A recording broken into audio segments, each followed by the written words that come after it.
আমি আসলে ভীষণ গর্ব অনুভব করছি এটা বলতে যে আমাদের সবার প্রিয় সামিউল ও কিন্তু জাতীয় প্রাথমিক শিক্ষা পদক প্রতিযোগিতা 2026-এ জেলা পর্যায়ে আবৃত্তিতে দ্বিতীয় হয়েছে। এখানে প্রথমে স্কুল পর্যায়ে ফার্স্ট হয়েছে, তারপরে হচ্ছে ইউনিয়ন পর্যায়ে ফার্স্ট হয়েছে, উপজেলা পর্যায়ে ফার্স্ট হয়েছে, তারপরে কিন্তু সে জেলা পর্যায়ে গিয়েছে, তাই না? সেখানে গিয়ে দ্বিতীয় হওয়াটা কিন্তু অনেক বড় একটা ব্যাপার, এটা কিন্তু অনেক বড় একটা সাফল্য, বুঝতে পেরেছো? তো ওখানে নাকি ও কাজলা দিদি কবিতাটি আবৃত্তি করেছিল। চলো আমরা একটু ওর মুখ থেকে শুনি, শুনতে চাও? বলো। সম্মানিত বিচারক মণ্ডলী, সবাইকে আসসালামু আলাইকুম।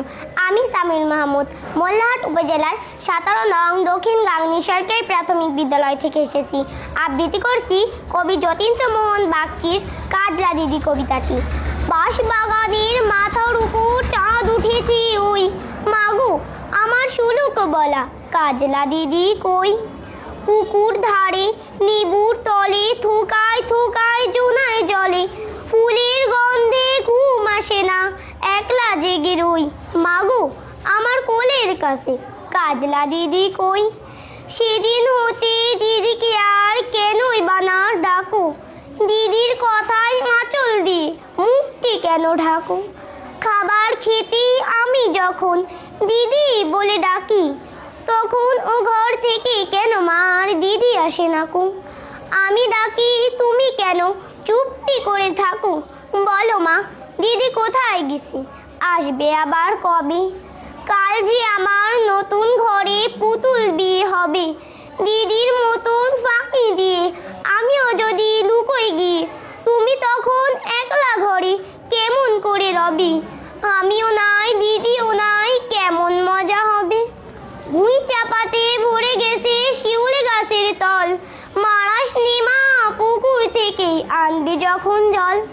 ডালিম গাছের ডালের ফাঁকে বুলবুলিটি লুকিয়ে থাকে, দিস না তারে উড়িয়ে মাগো ছিঁড়তে গিয়ে ফল।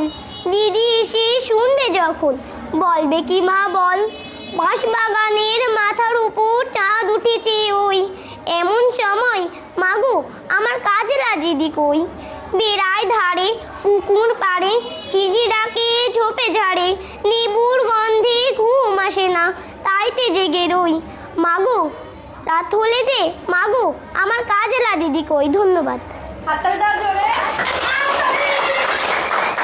ও